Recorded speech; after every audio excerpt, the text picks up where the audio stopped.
السلام علیکم ورحمۃ اللہ وبرکاتہ۔ بسم اللہ الرحمن الرحیم۔ شروع اللہ کے نام سے جو بڑا مہربان نہایت رحم والا ہے۔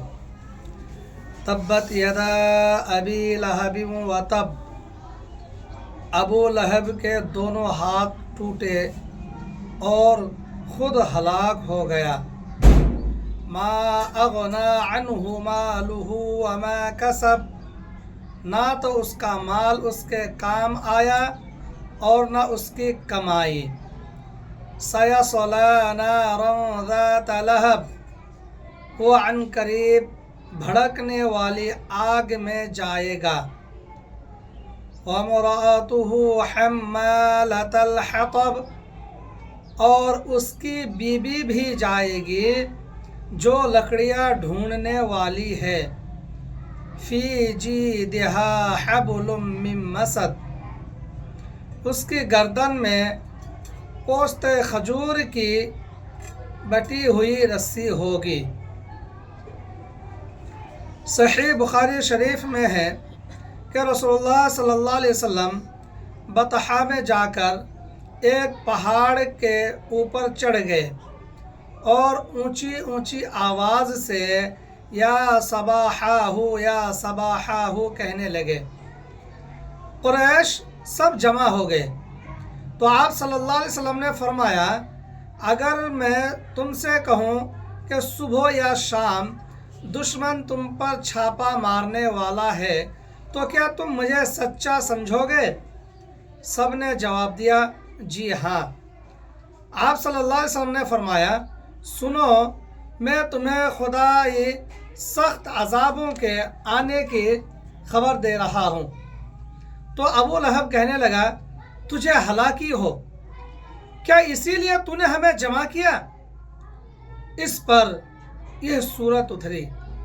بخاری کی دوسری روایت میں ہے کہ یہ ہاتھ جھاڑتا ہوا، یہ کہتا ہوا اٹھ کھڑا ہوا کہ تبت، بد دعا ہے، اور تب خبر ہے یہ ابو لہب حضور صلی اللہ علیہ وسلم کا چچا تھا۔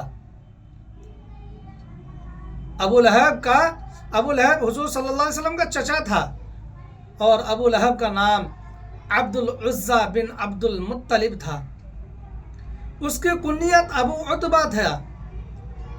اس کے چہرے کی خوبصورتی اور چمک دمک سے اسے ابو لہب یعنی شعلے والا کہا جاتا تھا، اتنے چہرے میں خوبصورتی تھی۔ اور ایک دوسری روایت میں ہے کہ جس وقت آپ صلی اللہ علیہ وسلم کی پیدائش ہوئی تو آپ صلی اللہ علیہ وسلم کے پیدائش سننے کے بعد خوشی میں 11 اونٹ اس نے ذبح کر دیا تھا۔ یہ حضور صلی اللہ علیہ وسلم کا بدترین دشمن تھا۔ خود آپ صلی اللہ علیہ وسلم کا اپنا چچا کون؟ ابو لہب ہر وقت ایذا دہی، تکلیف رسانی اور نقصان پہنچانے کے در پہ کرتا تھا۔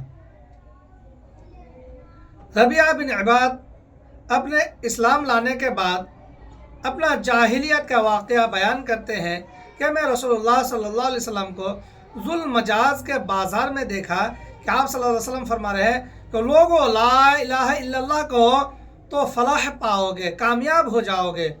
لوگوں کا مجمع آپ کے آس پاس لگا ہوا تھا۔ میں نے دیکھا کہ آپ کے پیچھے ایک گورے چٹے چمکتے چہرے والا، بھیگی آنکھ والا، جس کے سر کے بڑے بالوں کی 2 مینڈیاں تھی، آیا اور کہنے لگا، لوگوں یہ بے دین ہے، جھوٹا ہے۔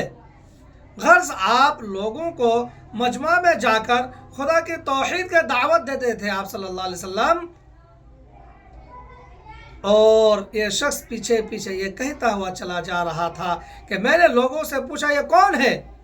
لوگوں نے کہا یہ آپ صلی اللہ علیہ وسلم کا چچا ابو لہب ہے۔ ابو زناد نے راوی حدیث حضرت ربیعہ سے کہا کہ آپ تو اس وقت بچے سے ہوں گے؟ فرمایا نہیں، میں اس وقت خاص عمر کا تھا، مشکلات کر پانی بھر لایا کرتا تھا۔ دوسری روایت میں ہے کہ میں اپنے باپ کے ساتھ تھا، میری جوان عمر تھی، اور میں نے دیکھا کہ رسول اللہ صلی اللہ علیہ وسلم ایک ایک قبیلے کے پاس جاتے اور فرماتے لوگوں میں تمہاری طرف خدا کا رسول بنا کر بھیجا گیا ہوں، تم سے کہتا ہوں کہ ایک اللہ ہی کی عبادت کرو، اسی کے ساتھ کسی کو شریک نہ کرو، مجھے سچا جانو، مجھے میرے دشمنوں سے بچاؤ تاکہ میں اس کا کام بجا لاؤں جس کا حکم مجھے دے کر خدا تعالیٰ نے بھیجا ہے۔ آپ صلی اللہ علیہ وسلم جہاں یہ پیغام پہنچا کر فارغ ہوتے، آپ صلی اللہ علیہ وسلم کا چچا ابو لہب پیچھے سے پہنچتا اور کہتا یہ فلاں قبیلے کو لوگوں، یہ شخص تمہیں لات و عزا سے ہٹانا چاہتا ہے اور بنو مالک بن اقیش کے تمہارے حلیف جنوں سے تمہیں دور کر رہا ہے اور اپنی نئی لائی ہوئی گمراہی کی طرف تمہیں بھی گھسیٹ رہا ہے، خبردار اس کی بات نہ سننا نہ ماننا۔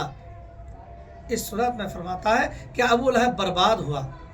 اللہ تعالیٰ نے اس صورت میں فرمایا کہ تبت یدا ابی لہب، کہ ابو لہب برباد ہوا، اس کی کوشش غارت ہوئی، اس کے اعمال ہلاک ہو گئے، بالیقین اس کی بربادی ہو چکی، اس کے اولاد اس کے کام نہ آئے۔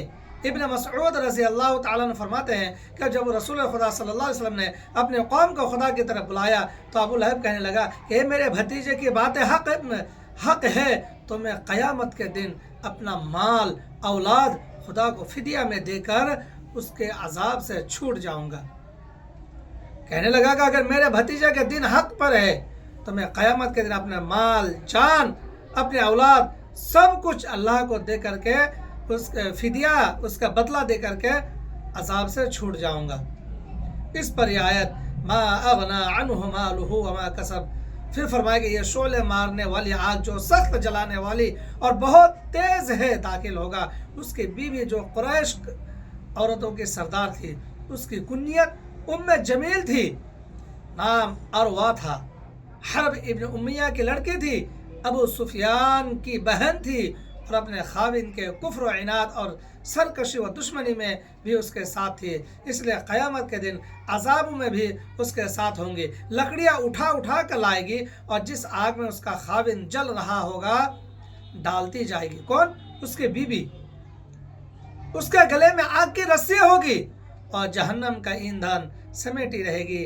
یہ معنی بھی کیے گئے کہ حمالۃ الحطب سے مراد اس کا غیبت کو ہونا ہے۔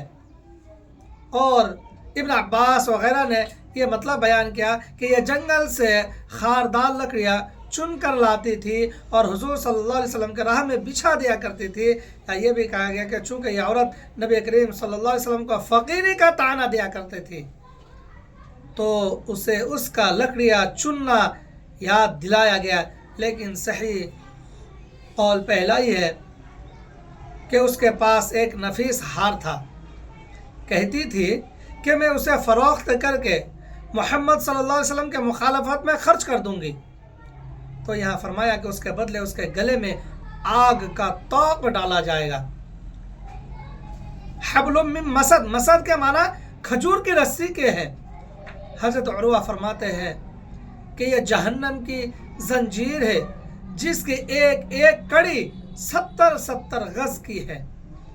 سوری رحمت اللہ علیہ فرماتے ہیں کہ یہ جہنم کا توق ہے جس کی لمبائی 70 ہاتھ ہے۔ جوہری رحمت اللہ علیہ فرماتے ہیں کہ یہ اونٹ کی کھال کی اور اونٹ کے بالوں کی بنائی جاتی ہے۔ اور مجاہد رحمت اللہ علیہ فرماتے ہیں کہ یعنی لوہے کا توق۔ اور حضرت عائشہ صدیقہ رضی اللہ تعالیٰ عنہما فرماتی ہیں کہ جب یہ صورت اتری تو یہ بھیگی عورت جمیل بنت حرب اپنے ہاتھ میں نوکدار پتھر لیے ہوئے کہتی ہوئی حضور صلی اللہ علیہ وسلم کے پاس آئی، مزممن ابینا بنینا ودینہ فلینا وامرہ عصینا، یعنی ہم مزمم کے منکر ہیں، اس کے دین کے دشمن ہیں اور اس کا نافرمان ہے۔ اس وقت رسول اللہ صلی اللہ علیہ وسلم کعبۃ اللہ میں بیٹھے ہوئے تھے، آپ کے ساتھ میرے والد حضرت ابوبکر صدیق رضی اللہ عنہ بھی تھے۔ کون بیان کرے؟ حضرت عائشہ صدیقہ رضی اللہ عنہ بیان کرتی ہے، صدیق اکبر نے اس حالت میں دیکھ کر حضور صلی اللہ علیہ وسلم سے عرض کیا کہ یا رسول اللہ، یہ آ رہی ہے، ایسا نہ ہو کہ آپ کو دیکھ لے۔ آپ صلی اللہ علیہ وسلم نے فرمایا صدیق بے غم رہو، یہ مجھے نہیں دیکھ سکتی، تم غمگین نہ ہو۔